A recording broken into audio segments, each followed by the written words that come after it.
In this episode of True Crimes Unfold, we analyze the chilling case of Xu Lixia, his accomplice Shu Lixia, and the gruesome murders of 42 individuals in Ni, China during the 1990s, and how a town was forever changed by a devastating tragedy. Please note that events and scenarios in this video may be graphic for some viewers. Discretion is advised. Details of the videos are taken from actual case files. Before we begin, let us know in the comments where you're listening from and what type of cases you'd like us to cover next, and we'll make sure to add them to our list. Don't forget to subscribe to get new stories as soon as they're released. Settle in, get ready, and let's begin. It began with whispers. The town of Ni, nestled in China's serene countryside, had always been a place where life unfolded predictably. Families tended their fields, neighbors greeted each other warmly, and the days passed in the kind of peace that made danger seem like a distant concept.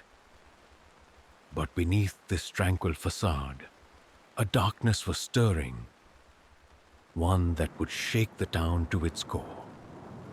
In the summer of 1993, the first of many went missing. A young woman, vibrant and full of life, disappeared on her way home from work. Her family, frantic with worry, scoured the streets and fields, calling her name. Days turned into weeks, and still there was no sign of her. The police, stretched thin and accustomed to petty crimes rather than life and death cases, chalked it up to a runaway or an unfortunate accident. But her family knew better.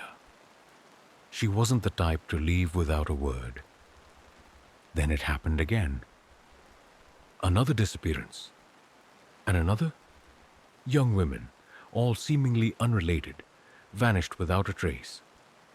Rumors began to swirl. Stories of a man seen loitering near alleyways, of shadowy figures moving through the night. The townsfolk, gripped by fear, started locking their doors earlier, glancing over their shoulders as they walked the quiet streets. But the truth was far worse than any rumor.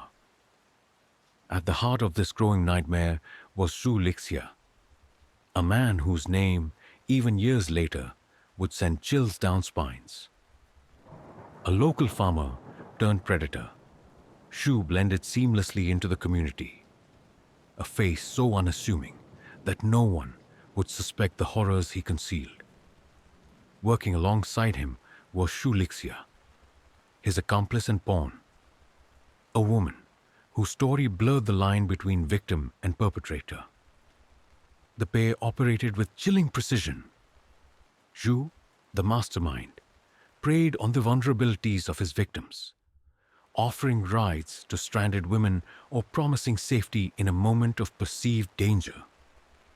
Xu, manipulated and coerced, helped lure their victims into a trap from which there was no escape.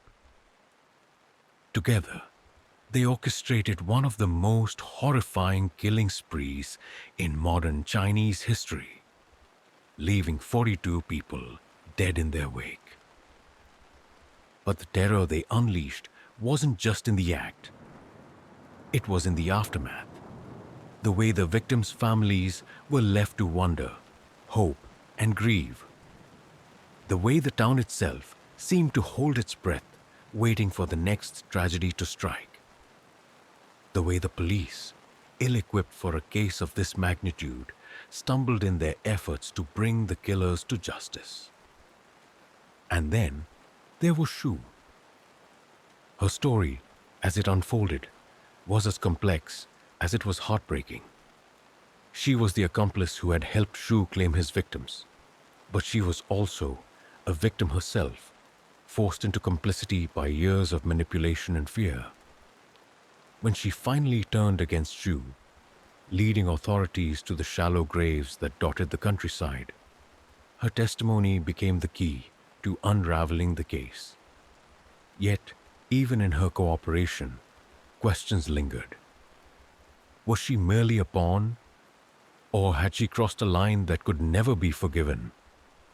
The story of Xu and Shu is not just one of violence and fear.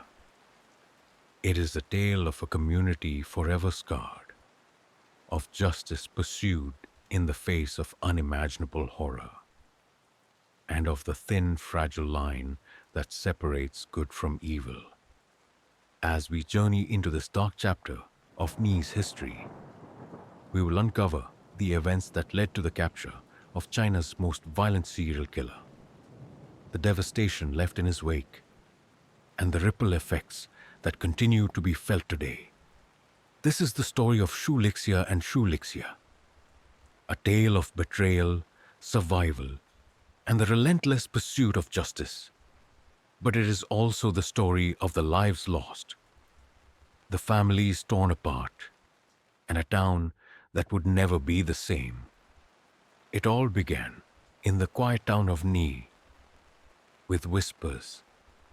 But whispers, as we'll come to see, have a way of turning into screams.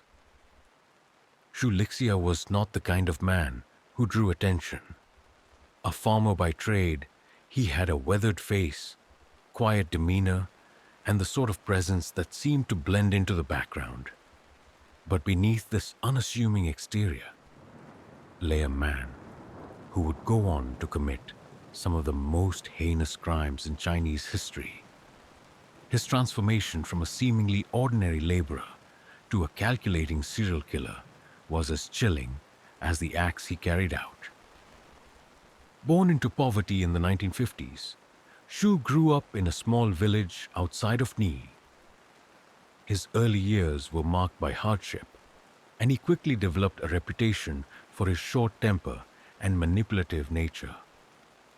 As a young man, Xu drifted from job to job, never finding stability or purpose. But while his peers sought to escape the cycle of poverty through hard work and perseverance, Xu grew resentful of the world around him. He blamed others for his struggles and began to view people not as individuals but as tools for his gain. By the 1980s, Xu had relocated to Ni, where he worked sporadically as a farmer and odd job laborer. He married Xu Lixia, a woman whose life would become inextricably linked to his crimes. Xu was 15 years younger than Xu and came from an equally impoverished background. Naive and desperate for security, she fell into Xu's orbit, unaware of the darkness she was aligning herself with. For a time, Xu and Xu lived quietly on the outskirts of Ni. But Xu's bitterness and frustration continued to fester, and he began seeking ways to assert control over the world around him. He started with petty theft, then graduated to more calculated schemes, luring victims into traps under the guise of offering help or protection. His early crimes went largely unnoticed, small enough to avoid scrutiny, but significant enough to embolden him. Xu Lixia's involvement in the crimes remains one of the most complex and debated aspects of the case. Initially, Xu was a victim of Xu's manipulative and abusive behavior.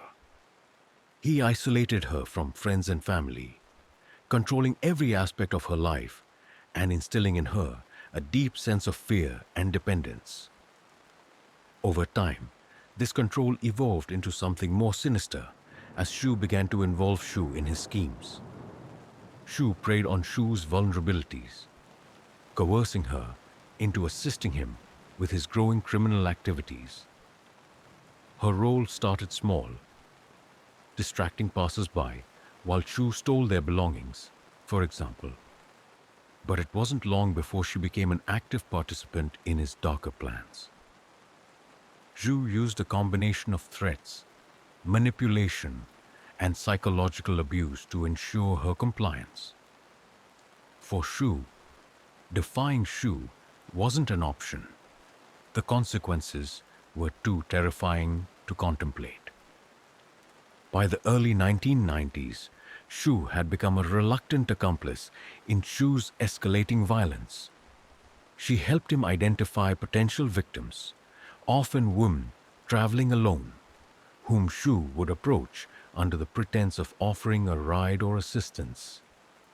Once the victims were in their grasp, Shu's role became even more disturbing.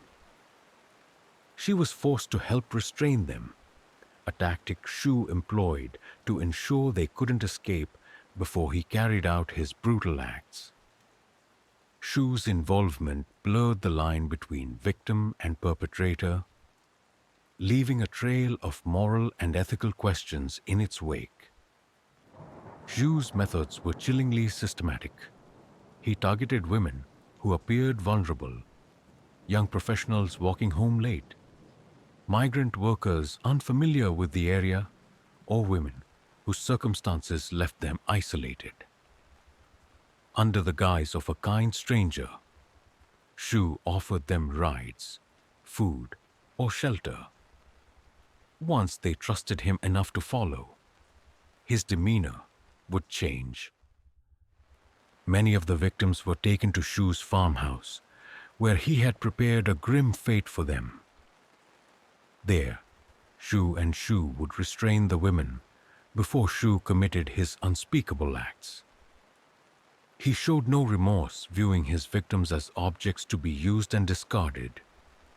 Shu, trapped in the web of Shu's control, had no choice but to comply. Though her internal conflict grew with each crime. As the months turned into years, Shu's reign of terror claimed the lives of 42 individuals. Their disappearances were a growing source of fear in Ni. But Shu's ability to appear unremarkable allowed him to operate in the shadows. The police, overwhelmed by the sheer number of missing persons cases, struggled to connect the dots. By the mid-1990s, Ni was a town transformed. The once bustling streets grew quiet after sunset, and families warned their daughters not to travel alone. The disappearances had become an open secret, and while no one knew the identity of the predator, his presence was felt everywhere. Shu reveled in the fear he created, taking perverse satisfaction in the control he exerted not only over his victims, but over the entire town. His confidence grew, and with it, his willingness to take risks. It was this arrogance that would eventually lead to his downfall. Shu Lixia's life had become a waking nightmare. Years of abuse, manipulation, and coerced complicity had left her hollow. But deep inside, a spark of humanity remained. It was this spark that finally drove her to turn against Shu. One fateful night, after another victim met their tragic end, Shu made a decision that would change everything. While Shu slept, she slipped out of the farmhouse and made her way to the local police station. Her testimony, delivered in fits of sobs and trembling words, was the breakthrough investigators had been waiting for. Shu's account provided a roadmap to Shu's crimes, including the locations of burial sites and the methods he had used to evade capture. Her confession was not without consequences. Shu knew that by implicating Shu, she was also implicating herself. But for the first time in years, she felt a glimmer of hope. Hope that justice might finally prevail for the victims and their families. With Shu's testimony as their guide, police launched a massive operation to uncover the truth about Xu Lixia. What they found was more horrifying than they could have imagined. Shallow graves scattered across the countryside, each one holding the remains of a life stolen far too soon. As the scale of Shu's crimes came to light, the town of Ni braced itself for the shocking revelations that would follow. For years, Shu had operated undetected. using his unremarkable appearance and cunning manipulation to mask the monster within. But now, with Shu's help, his reign of terror was finally coming to an end. The stage was set for one of the most high-profile criminal cases in China's history. Xu Lixia, the predator who had turned Ni into a town of whispers and shadows, would soon face the full weight of justice. When Xu Lixia arrived at the Ni police station in the early hours of the morning, she was shaking uncontrollably. Her gaunt face and hollow eyes reflected years of torment, but her voice carried the weight of resolve. "It's him," she whispered. "Xu Lixia. I can't let him do it anymore." Shu's confession was the break the police had been waiting for, but the details she provided revealed a nightmare beyond their worst imaginings. For years, Shu had preyed on the town's most vulnerable, leaving a trail of destruction and despair. With Shu's testimony as their guide, the police launched an investigation that would unravel the horrifying truth. Detectives had been struggling to connect the dozens of missing persons cases in Ni. The victims came from diverse backgrounds: young professionals, migrant workers, and even a few tourists passing through the area. The only common threads were their sudden disappearances and the lack of witnesses or leads. While locals had whispered about a possible serial killer, the police had little concrete evidence to work with. Shu's confession changed everything. She provided detailed accounts of Shu's methods, from the way he lured his victims to the locations where he buried their bodies. She described the farmhouse where the crimes had taken place and pointed investigators to areas in the countryside where Shu had hidden his victims. For the first time, the police had a roadmap to Shu's atrocities. A team of officers was dispatched to the farmhouse immediately. What they found confirmed Shu's horrifying account. The property, unremarkable on the surface, held evidence of unspeakable acts. In the basement, investigators discovered restraints, tools, and traces of blood that matched the profiles of several missing women. Outside, in the fields surrounding the house, forensic teams uncovered shallow graves, each holding the remains of Shu's victims. The discovery of the burial sites was a turning point in the investigation. Forensic experts meticulously exhumed the bodies, cataloging every detail in hopes of identifying the victims and building a case against Shu. DNA analysis, still a relatively new technology in the 1990s, played a crucial role in connecting the remains to missing persons reports. Items found with the bodies, jewelry, clothing, and personal effects helped confirm their identities. The evidence collected from the graves painted a grim picture of Shu's methods. Many of the victims bore signs of prolonged abuse and violence, underscoring the brutality of his crimes. The meticulous nature of Shu's burial process suggested a man who took pride in his ability to hide in plain sight, confident that his actions would never be discovered. With the evidence mounting, the police prepared to apprehend Xu Lixia. They knew they needed to act quickly and decisively.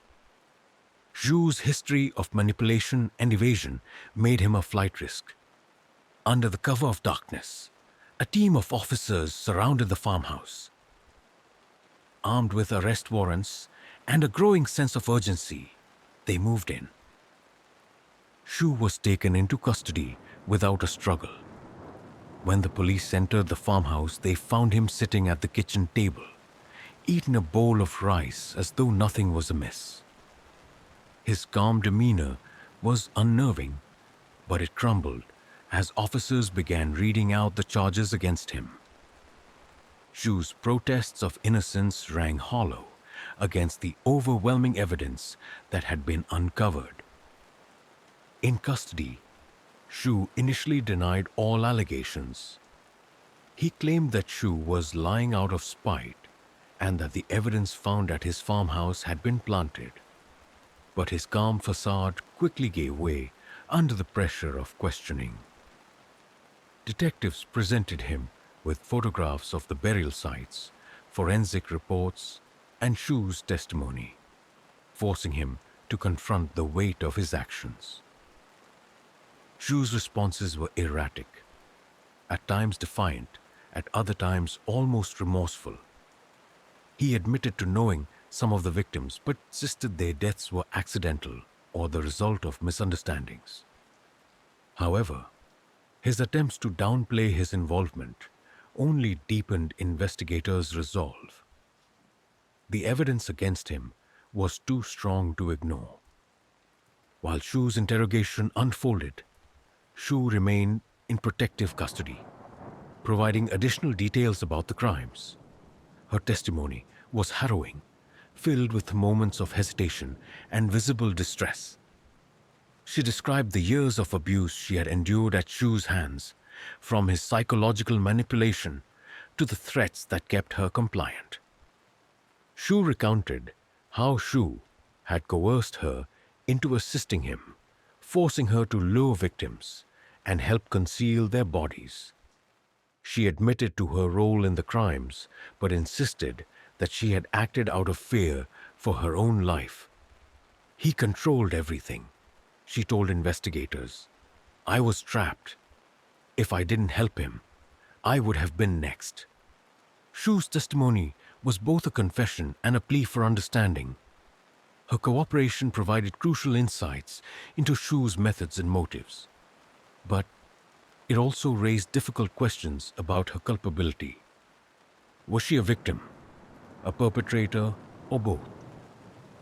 The answer would be left to the courts to decide. As the investigation progressed, the full scope of Shu's reign of terror became clear. Over a span of 5 years, he had abducted, assaulted, and murdered 42 individuals. Each victim represented a life cut short, a family left to mourn, and a community forever scarred. The sheer number of victims shocked even the most experienced investigators. Shu had operated with chilling efficiency, exploiting his unassuming appearance and the trust of his victims. He had preyed on the vulnerable, using deception and force to achieve his twisted goals. The fact that he had gone undetected for so long only added to the sense of outrage and grief. News of Shu's arrest spread quickly through Ni, bringing a mix of relief and devastation. Families of the missing finally had answers, but the confirmation of their worst fears was almost too much to bear. Vigils were held across the town, with residents gathering to honor the victims and support their grieving families. For the people of Ni, the revelation of Shu's crimes shattered the sense of safety and trust that had once defined their community. The town, once known for its tranquility, became a symbol of both resilience and vulnerability. A reminder that even the quietest places can harbor unspeakable horrors. As Shu awaited trial, the case drew national attention. Media outlets chronicled every development, from the discovery of the graves to the emotional testimonies of the victims' families. The public was captivated by the sheer scale of the crimes and the complexity of the investigation. For many, the case raised broader questions about justice, accountability, and the need for systemic changes to prevent similar tragedies. Shu's capture was a victory for law enforcement, but it also highlighted the gaps and challenges in addressing crimes of this magnitude. The stage was set for one of the most high-profile trials in Chinese history. As the nation prepared to confront the horrors of Shu's actions, the people of Ni clung to the hope that justice would bring some measure of closure to a community forever changed. Xu Lixia's trial, one of the most anticipated in Chinese history, began in the spring of 1996. By this time, the public had come to know the horrifying details of his crimes. The courtroom was packed with victims' families, journalists, and members of the Ni community, all eager for answers and justice. Shu, the man responsible for 42 murders, entered the courtroom with the same unsettling calm that had marked his arrest. Beside him sat Xu Lixia, his wife and accomplice, her demeanor a stark contrast. She appeared gaunt and hollow, burdened by guilt and the weight of her testimony. For many, this trial wasn't just about convicting Xu. It was also about understanding the complex dynamics between predator and pawn. The prosecution built a damning case against Xu, meticulously piecing together evidence collected during the investigation. Their opening statements set the tone. Xu was a predator who had exploited trust and vulnerability to carry out a reign of terror that left 42 people dead and an entire community in fear. Forensic experts testified about the evidence recovered from Shu's farmhouse, including traces of blood, personal belongings of the victims, and the tools used to restrain them. Photographs of the shallow graves displayed in court left the audience visibly shaken. The prosecution emphasized the calculated nature of Shu's actions, painting him as a cold and remorseless killer. One of the most compelling pieces of evidence was the testimony of Xu Lixia. Although she was also on trial, her cooperation with investigators made her an invaluable witness. Xu described in painful detail the years of abuse she endured and the extent to which Xu manipulated her. She recounted how he coerced her into luring victims and assisting with their captivity, all under the threat of violence. "I was terrified of him," Xu said, her voice trembling. "He controlled every part of my life. I didn't want to do it, but I didn't see a way out." Xu's defense team faced an uphill battle. The evidence against him was overwhelming, and his own demeanor, alternating between defiance and indifference, did little to garner sympathy. The defense attempted to portray Xu as a man whose actions were driven by desperation and a troubled past. They argued that his crimes were not premeditated but the result of mental instability. This argument fell flat in the face of the prosecution's evidence. The systematic nature of Xu's crimes, his methods of targeting victims, the preparation of the farmhouse, and the careful disposal of bodies left no room for doubt about his intent. The jury, like the public, struggled to reconcile the man sitting before them with the horrific acts he had committed. Xu's defense was more nuanced. Her legal team argued that she was as much a victim as the women Xu targeted. They presented evidence of the abuse she suffered at Xu's hands, including medical records and witness testimonies from neighbors who had observed bruises and other signs of violence. They contended that Xu's involvement in the crimes was the result of coercion, not free will. The trial's most heart-wrenching moments came from the families of Xu's victims. Parents, siblings, and friends took the stand to share their stories, painting vivid pictures of the lives that were cut short. They spoke of daughters who were aspiring teachers, sisters who dreamed of becoming artists, and friends who brought joy to everyone around them. One mother held up a photograph of her daughter, tears streaming down her face. "She was my everything," she said. "He took her from me, and I will never forgive him for that." These testimonies served as a poignant reminder of the human toll of Shu's actions. They also galvanized the public's demand for justice, ensuring that the focus remained on the victims and their families. After weeks of testimony, the jury deliberated for only 3 days before reaching their verdict. Xu Lixia was found guilty of 42 counts of murder, kidnapping, and related charges. The judge, in his sentencing, condemned Shu's actions as an affront to humanity and imposed the harshest penalty allowed by law: death by execution. For Xu Lixia, the outcome was more complex. While the court acknowledged her cooperation and the abuse she had suffered, they also held her accountable for her role in the crimes. She was sentenced to life imprisonment, with the possibility of parole after 20 years. The decision sparked heated debate, with some arguing that Xu deserved a harsher sentence, while others viewed her as a victim in her own right.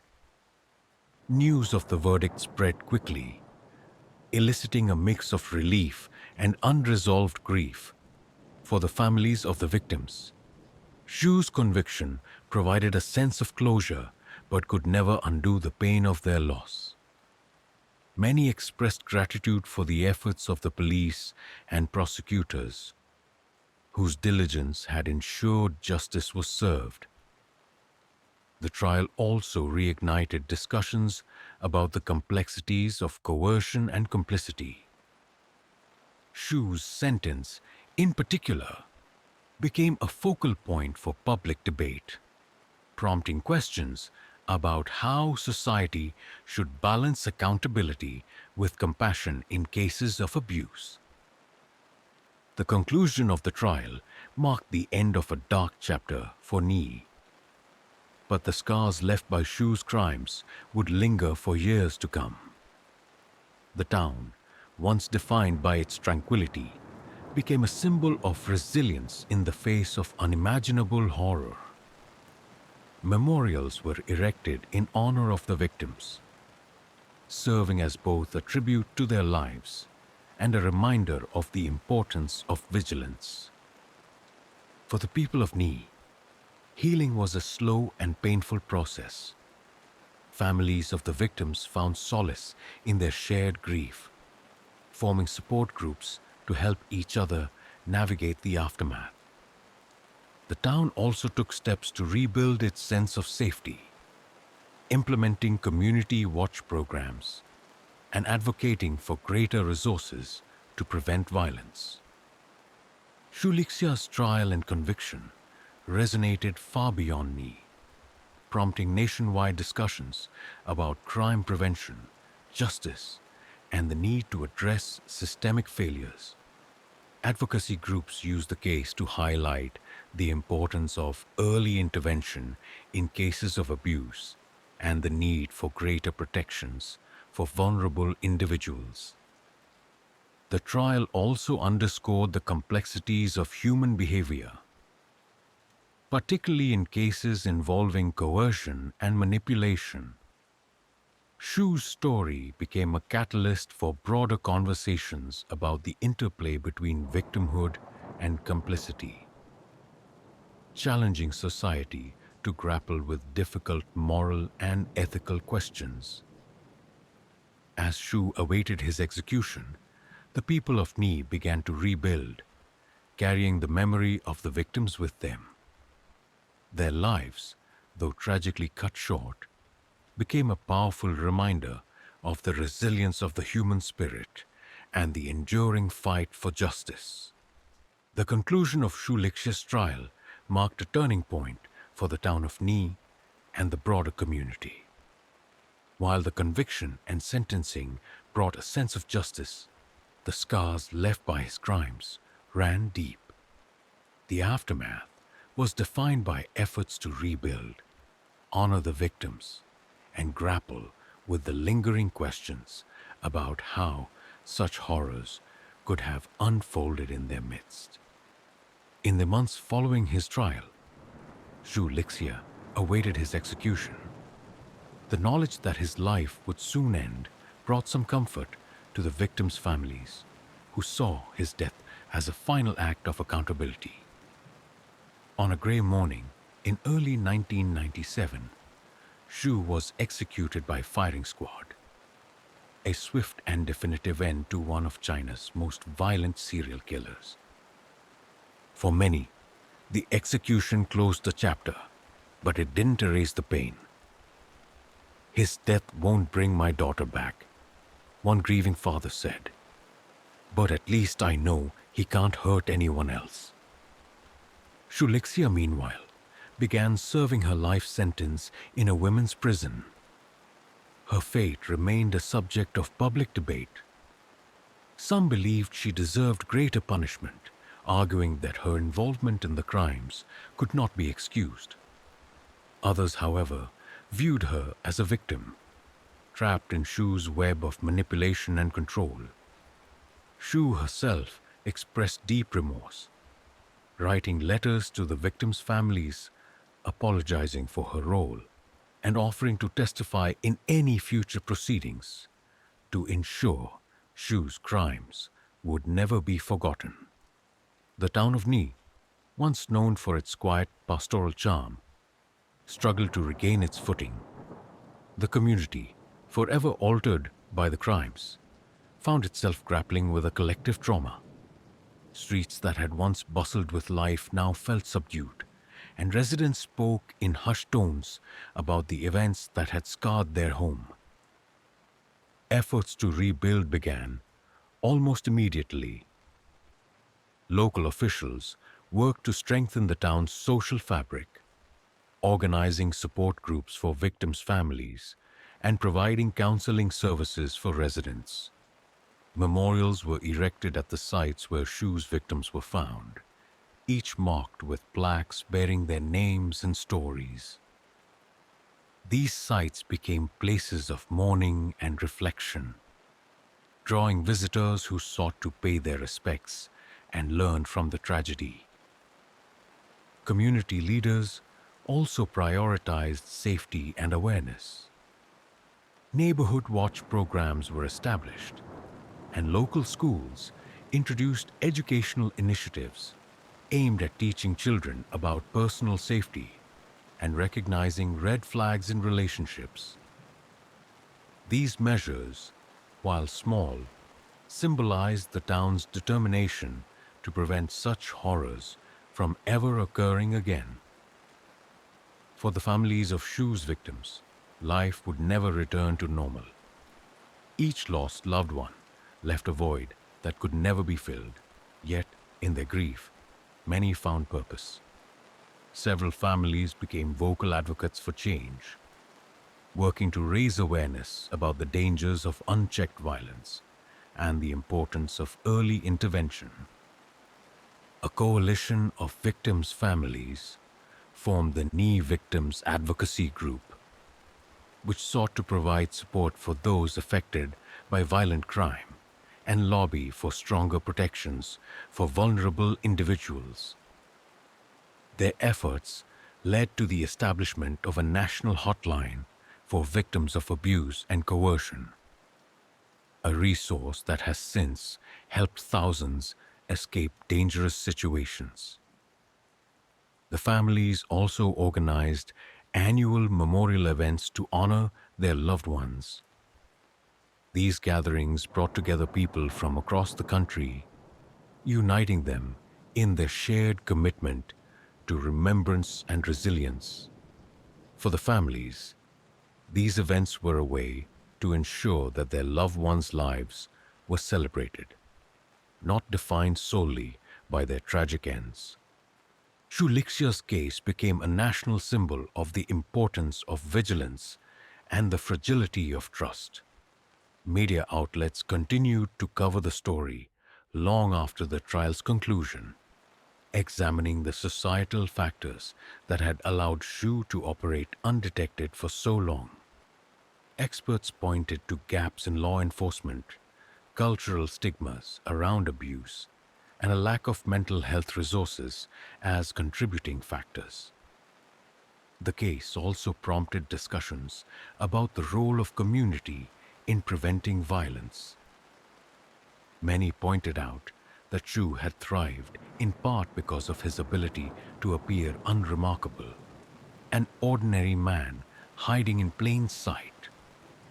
This realization led to calls for greater awareness and community involvement in addressing signs of predatory behavior. The legacy of Shu's crimes extended to significant changes in China's approach to crime prevention and victim protection. Among the reforms inspired by the case were improved law enforcement training. Officers across the country received enhanced training in identifying and responding to patterns of violence, particularly in cases involving coercion and manipulation. Increased support for victims. Resources for victims of abuse, including counseling services and safe shelters, were expanded, ensuring that more people had access to help. Stricter sentencing laws. The case led to the introduction of harsher penalties for individuals who used coercion or abuse to involve others in criminal activities. These reforms, while not erasing the pain of the past, provided a sense of progress and hope for a safer future. As the years passed, the story of Xu Lixia and his crimes became a cautionary tale taught in schools and discussed in communities. Documentaries, books, and articles explored the case, emphasizing the importance of vigilance and the need to confront evil wherever it lurks. Xu Lixia, despite her imprisonment, became a symbol of the complexity of human behavior. Her story was used to educate law enforcement and psychologists about the dynamics of coercion, helping professionals better understand how to support victims caught in similar circumstances. Above all, the legacy of Shu's crimes is the enduring memory of the victims. Their lives, once overshadowed by the horror of their deaths, are now celebrated through stories, memorials, and the work of their families. Each victim is remembered not for how they were taken, but for who they were, their dreams, their kindness, and the joy they brought to those who knew them. As one family member eloquently said at a memorial event, they were more than victims. They were daughters, sisters, friends, and mothers, and it's up to us to ensure that their light continues to shine. The town of Ni, though forever changed, has found a way to move forward. Its residents carry the weight of the past, but also the lessons it brought. The community, united by tragedy, has become a model of resilience and vigilance, a place where the memory of those lost is honored with every step toward a brighter future. The story of Xu Lixia and his victims is one of heartbreak and horror, but also one of strength and hope. It reminds us that even in the darkest moments, the human spirit can endure, rebuild, and strive for a world where such atrocities are never repeated.